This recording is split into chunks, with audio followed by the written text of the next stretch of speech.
Hello friends, welcome back to my YouTube channel Shiksha for career में। और आज आपके ल्यूसेंट वस्तुनिष्ठ सामान्य ज्ञान से भारतीय राज्य व्यवस्था में भारत का संवैधानिक इतिहास को देखते हैं। क्वेश्चन नंबर फर्स्ट से स्टार्ट करते हैं। फर्स्ट है आपका B.R. अम्बेडकर और महात्मा गांधी के मध्य सन 1932 में हस्ताक्षरित पूना समझौता में प्रावधान था।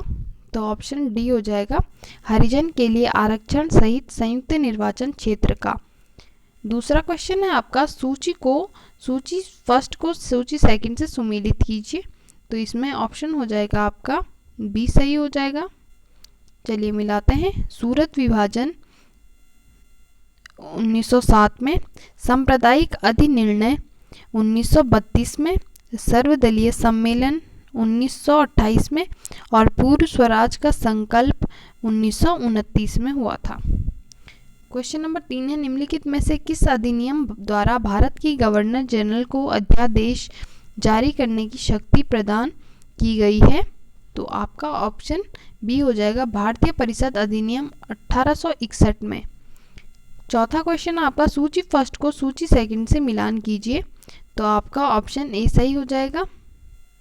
अगस्त प्रस्ताव लॉर्ड मॉन्टेग्यू, अगस्त घोषणा लॉर्ड मॉन्टेग्यू, अगस्त प्रस्ताव लॉर्ड लिनलिथगो, अगस्त संकल्प महात्मा गांधी, प्रत्यक्ष कार्रवाई दिवस मोहम्मद अली जिन्ना। क्वेश्चन नंबर 4 है आपका, रेगुलेटिंग एक्ट पारित किया गया। ऑप्शन ए हो जाएगा 1773 ईस्वी में। छठवां है, भारत की गवर्नर जनरल को किस एक्ट के द्वारा अपनी समिति के निर्णय को अस्वीकार करने का अधिकार मिला है? 1786 का पार्लियामेंट एक्ट। ऑप्शन सी सही हो जाएगा। सातवां है आपका, महारानी विक्टोरिया को भारत की समग्रीय नियुक्त किया गया। तो 1876 में। ऑप्शन सी सही हो जाएगा। आठवां है, समग्री विक्टोरिया ने 1858 को घोषणा में भारतीय को बहुत सी चीज़ें दी जाने का आश्वासन दिया था। निम्न आश्वासनों में से कौन सा ब्रिटिश आश्वासन ने पूरा किया था? तो आपका ऑप्शन बी हो जाएगा, देसी रजवाड़ों की यथास्थिति को बनाए रखी जाएगी। नौवां है, मिंटो मॉर्लो सुधार का उद्देश्य। तो ऑप्शन ए हो जाएगा, पृथक निर्वाचन प्रणाली। 10वां है, मॉल्ड मिंटो सुधार बिल किस वर्ष में पारित हुआ? तो 1909 में मॉल्ड मिंटो सुधार बिल पारित हुआ। 11वां है, मुसलमानों के लिए अतिरिक्त निर्वाचन मंडल प्रारंभ में किसके द्वारा लाया गया था?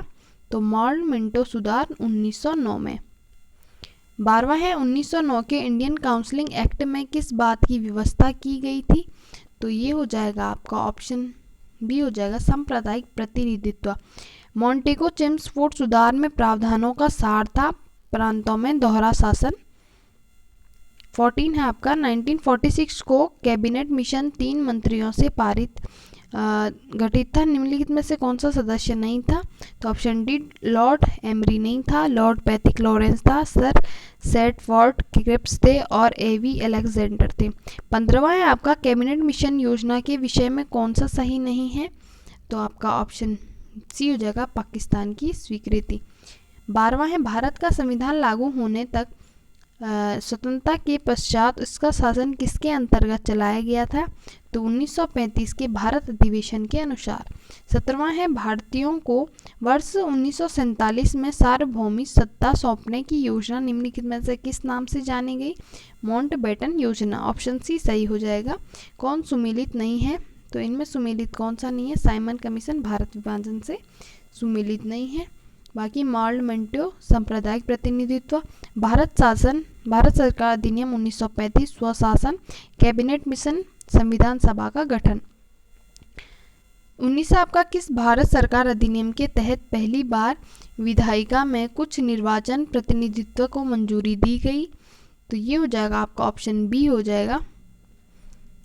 ठीक है, भारत सरकार अधिनियम 1919 हो जाएगा आपका, प्रांतों में द्वैध शासन।